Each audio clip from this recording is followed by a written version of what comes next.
কবরের সামনে দাঁড়াইলাম,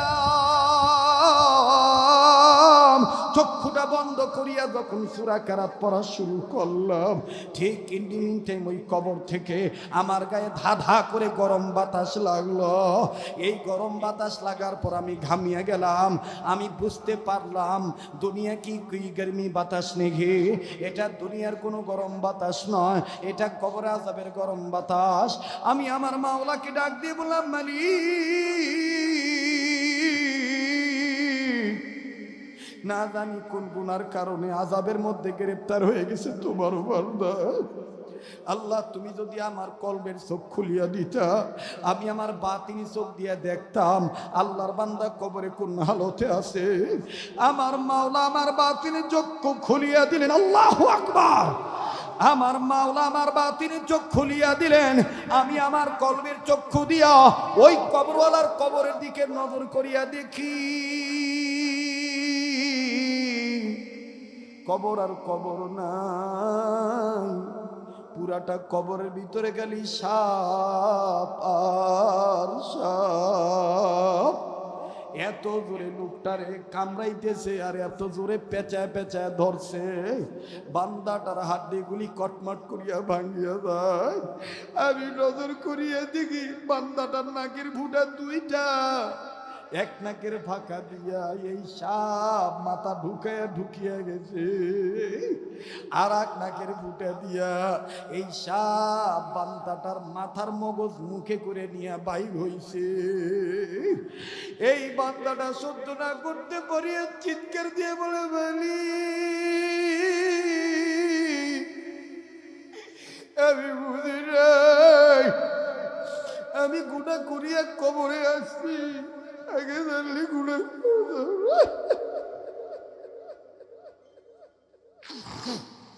আগে জানলে আমি গুনাহ করতাম না। আল্লাহ গো, দুনিয়ায় কি আমার কোনো ছেলে মেয়ে নাই? আমার কি বংশের কেউ নাই? ওরা কি আমার জন্য একটু রুহের মাগফিরাত করিয়া কামনা করিয়া তোমার দরবারে কানতে পারে না? ও ডামুড্ডার বাইরা, ও শরীয়তপুরের বাবারা, ও সখীপুরের বাবারা, এই মুহূর্তে এই ময়দানে আমার জানা নাই কে জানি বাভারা, কে জানি মাহারা, কার জানি মা নাই, কার জানি বাপ নাই, কার জানি মা বাপ কবর থেকে কান্দার ডাক দিয়ে বলে, ছেলে মেয়ে রে মাহফিলে গেলি আমা বলে গে একটু কাঁদবি না রে বাবা। ও বাবা, কবরে এসে খবর পাইলাম দুনিয়ায় যদি কোনো ছেলে মেয়ে মা বাবার জন্য চোখের পানি ছেড়ে কান্দে, মাবুদের কাছে কবরে আযাব মাপ চায়, কান্দো না ভাই। আমি জানি না কার মা নেই, আমি জানি না কার বাবা নেই, চিৎকার দিয়ে একটা ডাক দাও না, বলো না আল্লাহ। গুনাহ করতে করতে অন্তর পাথরের চাইতে শক্ত হয়ে গেছে। মার জন্য কান্না আসে না, বাবার জন্য কান্না আসে না।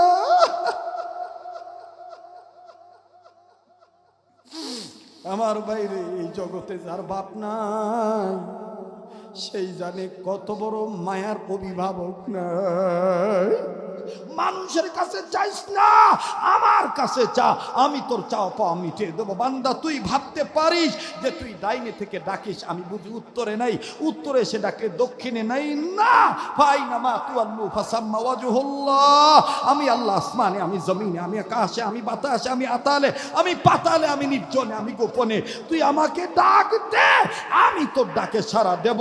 মুহতারাম হাজিরিন, উলামা, তুলাবা, ফুজালা, এই জাতীয় আন্তর্জাতিক ইসলামী মহাসম্মেলনে এই শীদুল কোরা, এই উসমানিয়া মডেল মাদ্রাসার এই বার্ষিক মাহফিলে, নবম বার্ষিক মাহফিলে আমি বলতে চাই, ও আমার দেশবাসী, ও আমার রক্তের আত্মীয় স্বজন, ও আমার আত্মীয় স্বজনরা, আমি জানি না এখানে কার কি গুনাহ আছে। যদি গুনাহ থেকে থাকে তাহলে গুনাহ মাফের জন্য আল্লাহর দেওয়া জবান দিয়া একটা ডাক দিয়া বলেন না, আল্লাহ। মোহতারাম হাজিরিন, বলেন আমি আপনি কার গোলাম? বলেন কার গোলাম? সেই আল্লাহ বলেন, বান্দা যখন বলে আল্লাহু আকবার, আমার আরশ খুশি হয়ে যায়। বলেন না আল্লাহু আকবার, আবার বলেন না আল্লাহু আকবার। মুসলমান ভাইরারে আমার লম্বা করার কোনো সুযোগ নাই। দিলের কান লাগায় কথাগুলি শুনবেন, ঘাবড়াবেন না। হুজুর বুঝি অনেক লম্বা বয়ান করবে, না বন্ধু না। লম্বা চোরা বয়ান করার কোনো সময় আমার হাতে নেই। শুধুমাত্র আমি আপনাদেরকে টাচ দিয়ে যাব। উম্মতে মুহাম্মদীদের জাহান্নাম থেকে বাঁচার পথ হলো 4টা। কথা বলেন কয়টা? আবার বলেন কয়টা? আরে বন্ধু, নিজের ছেলে মেয়েকে আপনি ডাক্তার বানাবেন, এটা আমরা বাধা দেব না। মাস্টার বানাবেন, এটা আমরা বাধা দেই না। ওলামায়ে কেরামরা আপনার সন্তানকে ইঞ্জিনিয়ার বানাইতে নিষেধ করবে না, পাইলট বানাইতে নিষেধ করবে না। বাবাজি, ওলামায়ে কেরাম বলেন সন্তানদেরকে কমাস কম প্রাথমিক শিক্ষা, হালাল হারাম শিক্ষা, নামাজ কলেমা কালাম শিক্ষা দেওয়া ফরজ।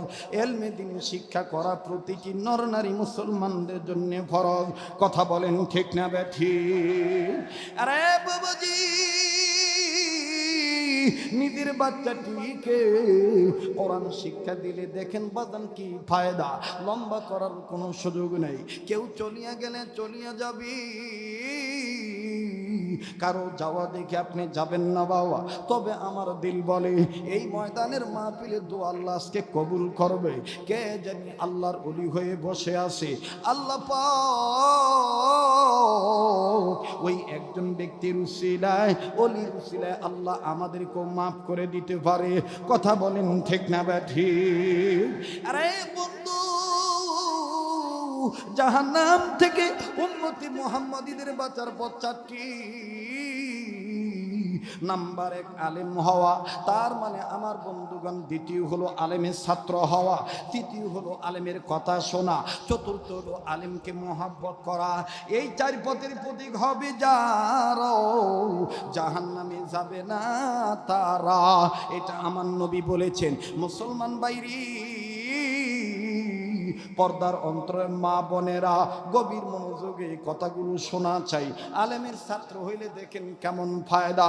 লম্বা করার কোনো সুযোগ নাই বাবাজি। ইমাম ফখরুদ্দিন রাজি রহমাতুল্লাহি আলাইহি তাফসীরে কাবীরের মধ্যে বলেন, আল্লাহর একজন পয়গম্বর নিজে নিজের কর্ম করার জন্য যাচ্ছিলেন বাবা। আল্লাহর নির্দেশে নিজের কর্ম করার জন্য যাচ্ছিলেন। প্রতিমধ্যে নজর করে একটা কবর দেখলেন। ওই কবরে দাউ দাউ করে আগুন জ্বলতেছে, ভয়ঙ্কর আযাব হইতেছে। পয়গম্বর কাউকে কিচ্ছু বললেন না, নিজের কর্মে নিজে চলে গেলেন। নিজের কর্ম শেষ হওয়ার পর এইবার পয়গম্বর আবার যখন নিজের কর্ম শেষ করিয়া একই রাস্তায় যখন রিটার্ন আসতেছেন, আসার সময় নজর করে দেখে ওই কবরটার দিক আবার নজর দিল। নজর করে দেখেন একটু আগে দিয়ে কবরে আযাব ছিল, এখন আর ওই বান্দার কবরে কোনো আযাব নাই। কবরওয়ালা জান্নাতের বিছানায় ঘুমায়। চিৎকার দিয়া বলেন সুবহানাল্লাহ। আবার বলেন সুবহানাল্লাহ। মাগো আমি পড়ব নাই হাট্টিম টিম টিম, মাদ্রাসাতে শিখবো এবার আলিফ লাম আর মিম। কথা কয় না, কথা কয় না। মাগো আমি পড়ব না হাট্টিমা টিম টিম, মাদ্রাসাতে শিখবো এবার আলিফ লাম আর মিম। মাগো আমি পড়ব এবার আলিফ বাতাসা, স্কুল কলেজে এসব হয় না শেখা। মাগো আমি পড়ব এবার জিম। মাগো আমি পড়ব না হাট্টিমা টিম টিম, মাদ্রাসাতে শিখবো এবার আলিফ লাম আর মিম। বলেন বলেন, মাদ্রাসাতে শিখবো এবার। আরে ভাই, এটা বললেও আলিফ বললেও 10টা গুনাহ মাফ হইব, 10টা নেকি লেখা হইব। সুবহানাল্লাহ কম। মাগো আমি পড়ব না হাট্টিমা টিম টিম, মাদ্রাসাতে শিখবো এবার। জোরে, মাদ্রাসাতে শিখবো এবার। আর একবার, মাদ্রাসাতে শিখবো এবার। মাগো আমি পড়ব এবার আলিফ বাতাসা, স্কুল কলেজে যেসব হয় না শেখা। মা গো আমি পড়বো আবার জি, মা গো আমি পড়বো না হাতিমা তিন টিম, মাদ্রাসাতে শিখবো এবার আলিফ লাম মিম। আপনারা বললে আমি দোয়া করে দিই। হ্যাঁ, 10-15 মিনিট সময় দিবে না? এই দুই একজন যদি জুতা লই আপনাকে কাছে গিয়ে উঠতে জায়গা তেহার দেখা দিকে যাইবেন গা। একটা কথা মনে রাখবেন, শেষ বালাজার, শেষ বালাজার। এবার পয়গম্বর কবরে দেখতেছে আযাব নাই, পয়গম্বর কবরের কাছে দাঁড়াইয়া আল্লাহকে বলতেছেন, আল্লাহ তোমার কুদরত বোঝা যায় না, তোমার লীলা খেলা বোঝা যায় না। আল্লাহ একটু আগে দেখলাম কবরে আযাব হইতেছে, এখন কবরে আযাব নাই, আল্লাহ কারণ কি? মালিক ডাক দিয়ে বলেন, পয়গম্বর এই লোকটা গুনাহ করিয়া কবরে আসছে, কিন্তু এই লোকটা একটা সন্তান রেখে আসছে দুনিয়ায়।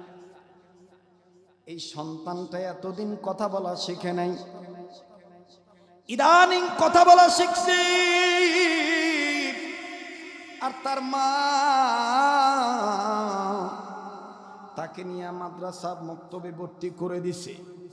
মাদ্রাসা মক্তবে ভর্তি হওয়ার পর মাদ্রাসার বড় হুজুর এই বাচ্চাটাকে প্রথম সবক পড়াইছে। এই প্রথম সবক পড়তে যাইয়া এমন দুইটা নাম ধরে ডাক দিছে, আমি মাওলা পাকের দুইটা নাম ধরে ডাক দিছে। আর এই ডাক দেওয়ার কারণে আমি আল্লাহর আরশে পাক খুশি হয়ে গেছে। আমি আল্লাহ এই বাচ্চাটার এই সবকটা পড়ার কারণে তার বাবাকে মাফ কইরা জান্নাত দিয়া দিছি। ডাক দিয়ে বললেন, মালিক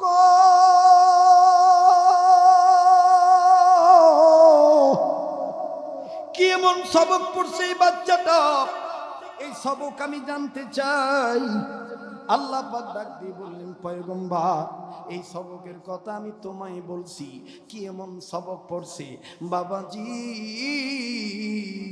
এই উসমানিয়া মডেল মাদ্রাসায়ও বাজান এই সবক পড়ানো হয়। কেন আপনি নিজের সন্তানকে দিবেন না? কেন আপনি আলী বাতাসা পড়াবেন না? একটু সময় দেন গো বাবা। এখান থেকে তো আপনি উঠে যে কি আর করবেন, হয়তোবা বাড়িতে যে ঘুমাইবেন, কিন্তু মনে রাখবেন বন্ধু, আজকের রাত আমার আপনার জন্য জীবনের শেষ রাত হইয়া যাইতে পারে। কথা বলেন ঠিক না ব্যাঠিক? এই দুনিয়া কিন্তু থাকার জায়গা না। বাদান দেখেন কি এমন সবক পড়াইল, যেই সবকের কারণে আল্লাহ পাক তার গোলামের কবর আযাব মাফ করিয়া দিছে। আমি আপনাদেরকে বলছি বাদান বলবো, আমি আপনাদেরকে কোনো কথা না বলিয়া শেষ করব না। তবে বাদান একটু সময়ের দরকার, তবে এত লম্বা সময়ের দরকার না। অল্প কয়েক মিনিট কথা বলি আমি আপনাদেরকে বিদায় দিয়ে দেব। একটু ধৈর্য ধরেন বাবা, কান্না না আসবো, কান্নার বান ধরেন। আমার বন্ধুগণ কবরের চিন্তা করেন, একটু চক্ষুটা বন্ধ করিয়ে দেখেন, দুনিয়া কিন্তু থাকার জায়গা না। আমার নবীজিও বুখারী শরীফের হাদিস, আমার নবীও মাঝে মধ্যে সাহাবায়ে কেরাম রাদিয়াল্লাহু তাআলা আনহুম আজমাইন গণকে ডেকে ডেকে বলতেন, আল্লাহর বান্দারা মাঝে মধ্যে তোমরা মরার আগে মরিয়া যাইও। সাহাবীরা বলতেন, ইয়া রাসূলুল্লাহ বান্দা আবার মরার আগে কেমনে মরে? নবী আমার ডাক দিয়ে বলতেন, আল্লাহর বান্দারা মরার আগে একটু মরিয়া যাইও। কেমনে মরে নবী আপনি বলেন? আল্লাহ নবী বলেন, মাঝে মধ্যে তোমরা চক্ষুটা বন্ধ করবা, আপন আপন কবর সামনে আনবা, আর এরকম মনে মনে ভাবিয়া ভাবিয়া বলিয়া চোখের পানি সারিয়া কাঁদবা, এই তো বুঝি আমি মরিয়া গেলাম,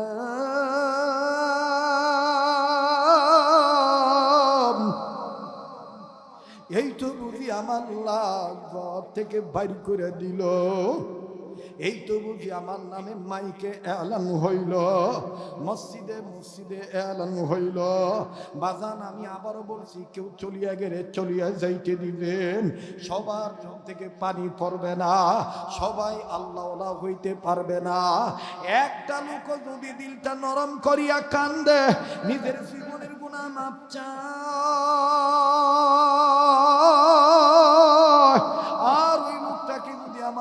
কবুল করে, ওই বান্দার ছেলে আল্লাহ আমারও মাফ করিয়া দিতে পারে। কথা বলেন ঠিক না ঠিক? আবার বলেন ঠিক না ঠিক? ভাইজান একটা ডাক দেন না, মায়া লাগা বলেন না আল্লাহ। ও বাজান, এতগুলো মানুষ কেন আল্লাহ বলতে মজা লাগে না? আল্লাহ বলতে কেন মায়া লাগে না? মায়া করি একটা ডাক দেন না, বলেন না আল্লাহ। দেখেন, যারা আল্লাহ বলতে ভালো লাগে বুঝিয়ে নিয়েন, আমার মাওলা আপনারে মাফ করিয়া দিছে। আমার মাওলা আপনারে মহব্বত করি। আমার বাইরে আল্লাহ বলতে যার ভালো লাগবে বুঝিয়ে নিবেন, আমার মাওলা আপনার বাপ মার কবর আযাব মাফ করিয়া দিবে। মায়া লাগে একটা ডাক দেন না, বলেন না আল্লাহ। এই কেউ কারো দিকে তাকায়েন না, নিজের কলবের দিকে নিজে তাকান।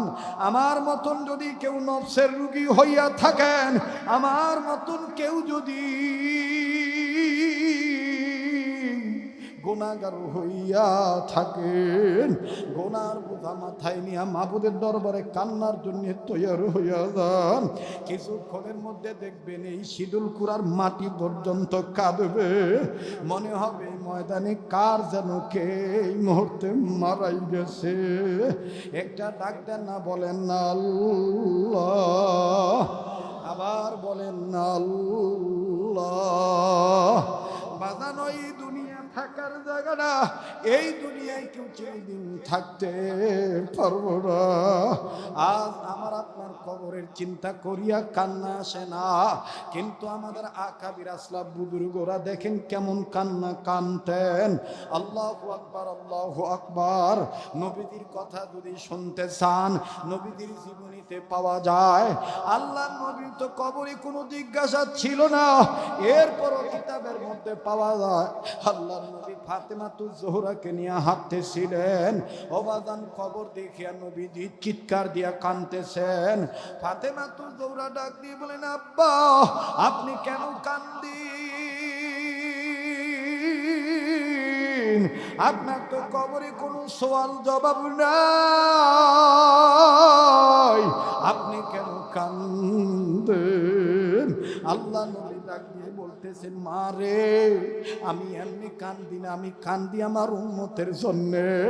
মা, এটা তো সেই কবর, এই কবরে কে কার মেয়ে, কে কার ছেলে, কে কত টাকার মালিক, কার কত গলা কত সুন্দর, কে কত বড় নেতা, কার চেহারা কত সুন্দর, এই কবরে কারো এই পরিচয় খাটবে না। এই কবর শুধু চাই আমল, আমর যার ভালো হবে এই কবর তারে আদর করবে। আল্লাহ নবী কথা বলিয়া নিজে নিজের দুইটা হাত উঁচু করলেন, হাত উঁচু করে নিজের দুইটা আঙ্গুল আমার বাইরের কম মিলাইলেন, দুই হাতের আঙ্গুল মিলাইলেন, আঙ্গুল মিলায় ডাক দিয়ে বললেন, মাগো আমার দুই হাতের আঙ্গুল যেমন মিলিয়া গেল, এই কবরে যদি কেউ গুনাহগার হইয়া কোরআন বাদ দিয়া কোরআনের শিক্ষা না মানিয়া, কেউ যদি আমার উম্মত না হইয়া গুনাহগার হইয়া যদি কবরে কেউ আসে, মা এই কবরে তুই সাইডের মাটি, এই কবরওয়ালারে মাগো আমার আঙ্গুলের মতন হাতের মতন চাপ দিয়া জাতা দিয়া ধরবে। আর এই জাতা দেওয়ার কারণে কবরওয়ালার এক সাইডের হাড্ডি আর এক সাইডের সাথে লেগে যাবে, কবরের এক সাইডের মাটি আর এক সাইডের মাটির সাথে চাপ লেগে যাবে। আল্লাহ ডাক দেন না, বলেন না আল্লাহ, বলেন না আল্লাহ। বাজান, কেউ যদি চলিয়া যায় চলিয়া যাবে, খবরদার কান্না না আসলো কান্নার ভান ধরবেন, তাও আমার মাওলা মাফ করিয়া দিবে। আমার বাইরে আমাদের বুজুর্গরা কেমন কান্না কানতেন, আল্লাহু আকবার। চরমনার সৈয়দ ইসাক রহমতুল্লাহের জীবনী যদি খোলেন, চরমনার সৈয়দ ফজল করিম রহমতুল্লাহের জীবনী যদি খোলেন, অথবা ওই সিলসিলার উজানির কারি ইব্রাহিম সাহেব রহমতুল্লাহের যদি জীবনী খোলেন, অথবা যদি ওনার সন্তান মুবারক করিম রহমতুল্লাহের জীবনী খোলেন, আমার বন্ধুগণ এই সিলসিলার বাবাজি রশিদ আহমদ গঙ্গী রহমাতুল্লাহের জীবনী যদি খোলেন, আল্লাহু আকবার, আল্লাহু আকবার। আমাদের জীবনে তো আমরা ঘুমানোর আগে কত কিছু করি, মোবাইল টিপা টিপি করি, কি এক গুনার বস্তু বাইর হইল, মোবাইল টিপতে টিপতে ঘুমও যায়, নামাজও যায়, সব যায়। কিন্তু বাদান রশিদ আহমদ গঙ্গী রহমতুল্লাহ জীবনী খুললে পাওয়া যায় আল্লাহর ওলি গঙ্গী রহমতুল্লাহ আলাই। বাদান একটু দিলটা নরম করেন, একটু খেয়াল করেন, একটু খেয়াল করেন, কেউ কারো দিকে তাকায়েন না। আমার নাকটার মধ্যে আল্লাহ ওলাদের গ্রান পাইতেছি, আমার দিল বলতেছে এই ময়দানের কান্নাকাটি আল্লাহ আজকে ফেরত দিবে না। নিজের জীবনের গুনার কথাগুলি স্মরণ করিয়া একটু কান্নাকাটির চেষ্টা করো বাবা।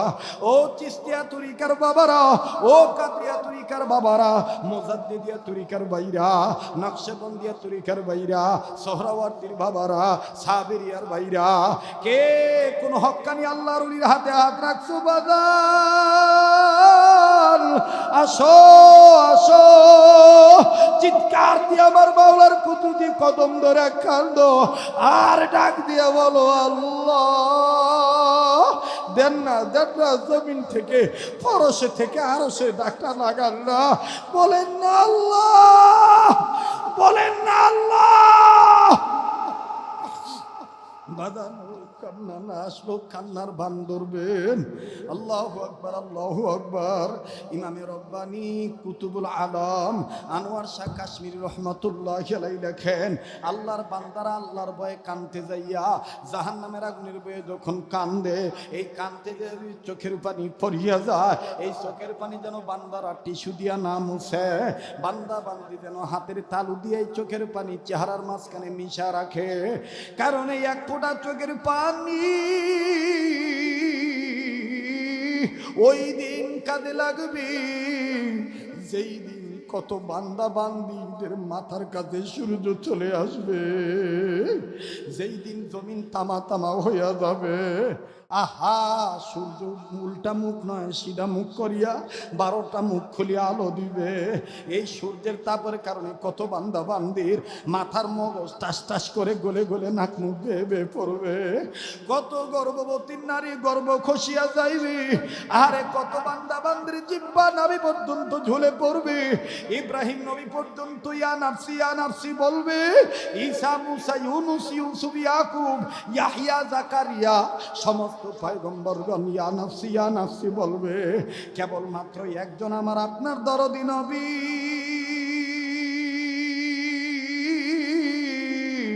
উম্মতি উম্মতি বলে কাঁদবেন। আমার মাওলা ডাক দিয়ে বলবেন, আল্লাহর হাবিব আজকে আপনার কান্নার দিন নয়, আপনি সেজদা থেকে মাথা তুলুন।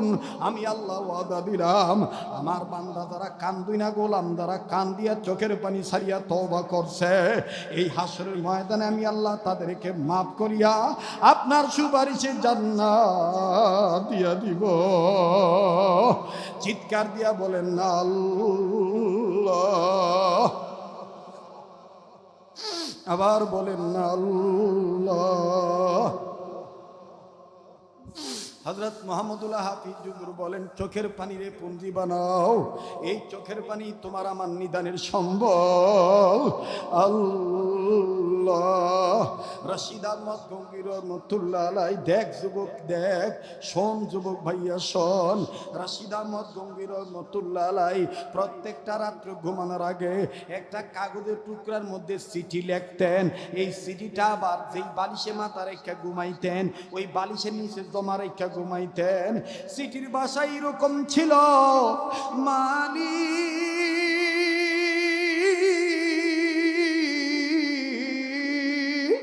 এই যে আমি ঘুমাবো,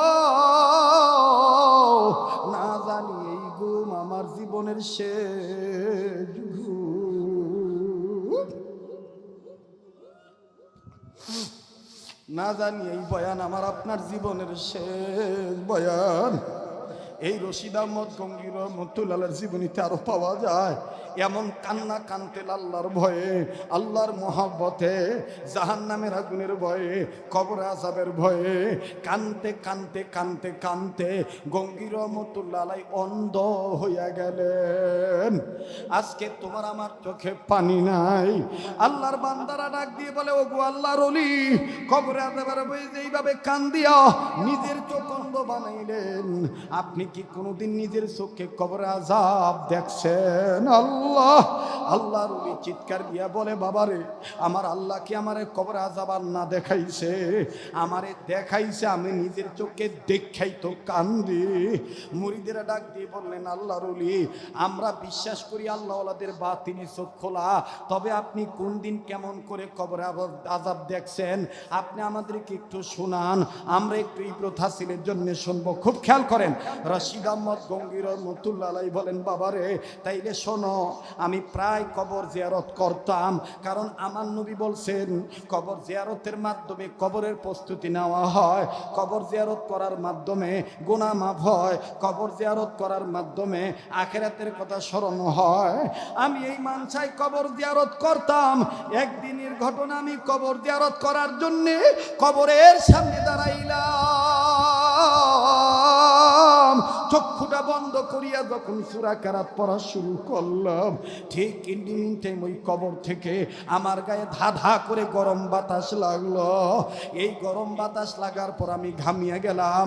আমি বুঝতে পারলাম দুনিয়া কি গরমি বাতাস নেই, এটা দুনিয়ার কোনো গরম বাতাস নয়, এটা কবর আযাবের গরম বাতাস। আমি আমার মাওলাকে ডাক দিয়ে বললাম, মালিক,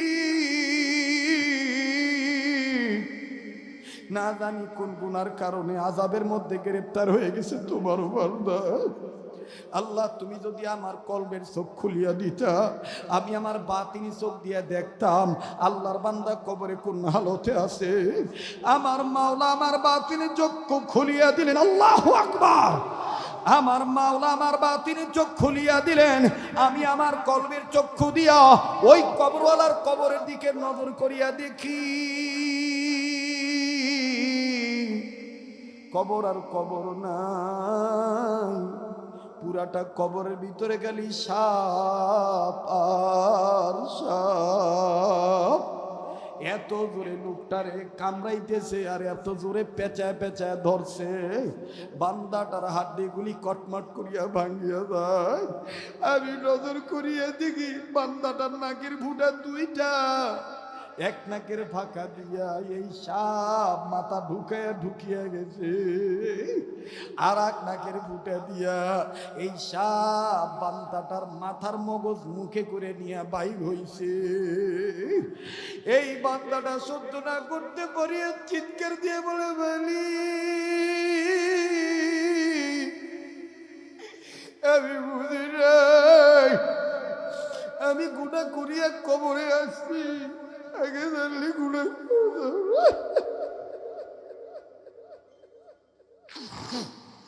আগে জানলে আমি গুনাহ করতাম না। আল্লাহ গো, দুনিয়ায় কি আমার কোনো ছেলে মেয়ে নাই? আমার কি বংশের কেউ নাই? ওরা কি আমার জন্য একটু রুহের মাগফিরাত করিয়া কামনা করিয়া তোমার দরবারে কানতে পারে না?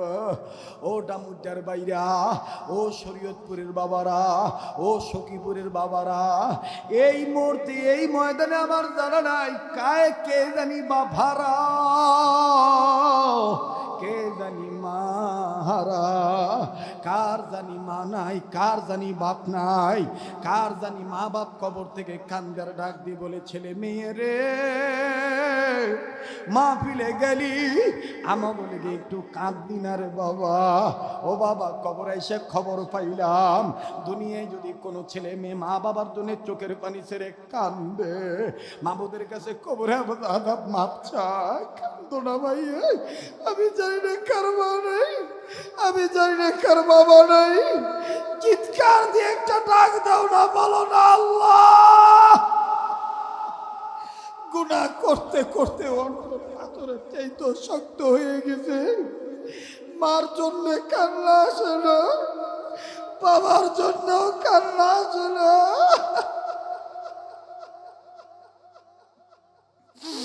আমার বাইরে এই জগতে যার বাপ নাই সেই জানে কত বড় মায়ার অভিভাবক নাই। ও বাবা, এই সমস্ত কবি মাদ্রাসায় কিন্তু অনেক বাচ্চার বাবা নাই। মাঝে মধ্যে আমার আপনার তো বাপ আছে, এই জন্যে বাপের মায়া বুঝি না। যার বাবা মারা গেছে রে,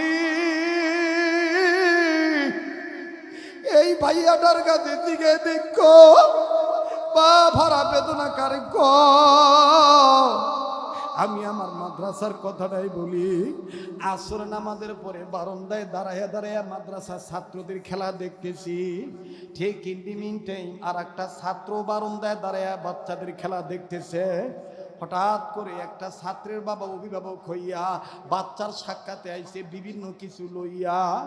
বাবার আশা দেখিয়া ওই ছাত্রটা খেলা বাদ দিয়া ছাত্র ভাইদেরকে ডাক দিয়ে বলে, ও ভাইয়ারা, আজকে আমি খেলবো না, আমার আব্বা আইছে।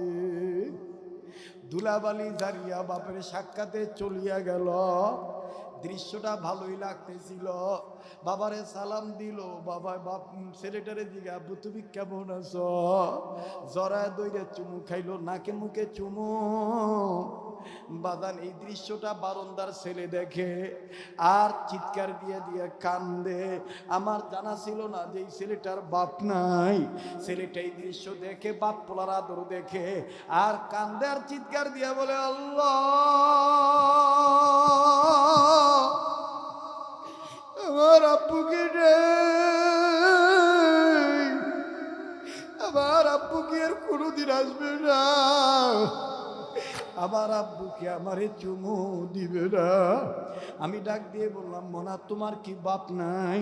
ছেলেটা কান্দে আর ডাক দিয়ে বলে, হুজুর আমার বাবা ছিল, 2 মাস আগে আমার বাবা রোড অ্যাক্সিডেন্টে নাকি মারা গেছে, বাবার লাশটাও আমি দেখি নাই। আজকা কান্দো কেন? ছেলেটা ডাক দিয়ে বলে, হুজুর এই ভাইয়ার বাবার আদর দেখে আমার বাবার কথা মনে হয়ে গেছে।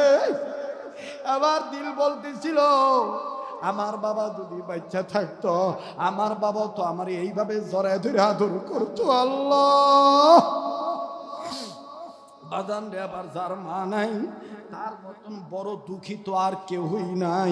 কথা বলেন ঠিক না ঠিক? দেখো তো বাজান, একটু দিলটা নরম হয়নি? বাজান, আমাদের জীবনে কত ঘটনা আপনারাও জানেন। এই তো এই পদ্মা নদী পাড়ি দিয়া ফেরিতে গাড়ি উঠাইয়া ফেরি দিয়া নদী পার হইতেছি, বরিশাল বিভাগের দিকে যাব। ওই দিন বুঝছিলাম মায়ের কি দরদ, মা কি সম্পদ, মা কত বড় নিয়ামত। যার মা নাই আসলেই রে বন্ধু, মায়ের অভাব খালা ফুপু নানি দাদি মামি চাচির দ্বারা পূরণ হয় না। মা কত বড় নিয়ামত।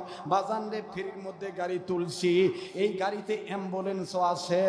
ও বাজান, আমার গাড়ি মুক্ত হাওয়া গ্রহণ করার জন্যে বাজান পিছন থেকে অ্যাম্বুলেন্সটা লাশবাহী গাড়ি, ওই অ্যাম্বুলেন্স থেকে আওয়াজ আসতেছে, অর্থাৎ আমার গাড়ির পিছন থেকে আওয়াজ আসতেছে। বাচ্চা ছেলে চিৎকার দিয়া কান্দে আর ডাক দিয়ে বলে, আব্বু তুমি আমার মায়ের কাঠের বাক্সে ভুইরা রাখছো কে? আমি আমার আম্মুর কাছে যামো, দুধু খামো। বাদান, এই আওয়াজটা শোনার পর আমি আর ঠিক থাকতে পারলাম না। আমি বুঝতে পারছি, আহারে মনা বোঝে না যে তার মা মারা গেছে। লাশটা মনে হয় মনার মায়ের হবে। ও বাবা, আমি গাড়ি থেকে নামিয়ে যখন কাছে যাই, দেখি অনেক মানুষ বাচ্চারা দেখে কান্দার ডাক দিয়ে বলে, আহারে যার মা নাই সে বোঝে মায়ের কত দাম। আমার বাইরে আমার বন্ধুরের কাছে যে দেখি এই বাচ্চা ছেলেটা বাপের কোলে বসিয়া রইছে, আর মায়ের লাশের বাক্সের কাছে আরো 2টা কন্যা সন্তান। মায়ের লাশ এরকম নাড়াচাড়া করে, বাক্সের উপর দিয়ে হাতায় আর কেঁদে কেঁদে বলে, আম্মু ভাইয়া রেখে দুধু খাওয়াইব। ভাইয়া তো কয় তুমি নাকি মরো নাই। আর ছোট্ট মেয়েটা কয়, আব্বু মা মরিয়া গেলে কি ছেলে মেয়ের সাথে কথা বলতে পারে না? বাজান এই কথাগুলি শুনিয়া নিজেরা নিজে ঠিক রাখতে পারি নাই। নজর করিয়া দেখি আহা এই বাবা ছেলেটারে সান্ত্বনা দেয় আর ডাক দিয়ে বলে, বাবা রে তোর মা নাই, মরিয়া গেছে। এই কথা বলা মাত্রই বাচ্চাটা কসমত করে বাপেরে কামড় দিয়া ধরে আর ডাক দিয়ে কই, তুই মিছা কথা কস, আমার মা মরে নাই, আমার মায়েরে তোরা কাঠের বাক্সে বইরা রাখছ। ও বাবা এই লোকটা কান্দে আর ডাক দিয়ে বলে, মালিক আমারে তুমি কোন আযাবে ফালাইলা। আহা বাইরে নজর করিয়া দেখি এই বাপটা সর্বঙ্গে বিভিন্ন জায়গায় কামড়ের দাগ, জায়গায় জায়গায় জামা কাপড় ছেঁড়া। বাজানো আমি দেখতেছি লোকটা বিরক্ত হওয়ার চিন্তা করতেছে। ভাবছিলাম হয়তোবা ছেলের কোনো থাবড়া দিবে। ডাক দিয়ে বললাম, ভাইয়া আপনি আপনার সন্তানের উপর বিরক্ত হইেন না, এই মনে বুঝে নাই যার মা নাই। এই কথা বলা মাত্র এই লোকটা চোখের পানি ছাড়িয়া দিয়া কান্দে, নিজের গায়ের কাপড় হাতের কাপড় উঠে বলে, হুজুর দেখেন আর কত সহ্য করা যায়। যখনই কই তোর মা নাই তখনই আমারে কামড়ায়। এই দেখেন আমারে কামড়ায় কিছু রাখে নাই। জায়গায় জায়গায় নজর করে দেখি রক্ত জমিয়া গেছে। লোকটা কান্দার কয়, হুজুর আমরা হুজুর মানুষ, আপনাদের কাছে একটা দোয়া চাই। আপনারা আল্লাহর কাছে দোয়া করেন, আল্লাহ যেন কোনোদিন কোন সন্তানের ক্ষেত্রে আগে যেন মায়ের না লইয়া যায়, মায়ের যেন না লইয়া যায়। কারণ মায়ের অভাব বাপের দ্বারা পূরণ হয় না। আমি জানি না ভাই, জানি ময়দানে কার মা নাই কার বাবা নাই। আজকে এই কান্দিনা গোলামদের সাথে একটা ডাক দেন না, আর নিয়ত পাকা করেন না যে মুনাজাত করিয়া যাব, আল্লাহ দোয়া কবুল করবে। চিৎকার দিয়ে একটা ডাক দেন না, দেন না, দেন না, বলেন না, বলেন না আল্লাহ বাজানো।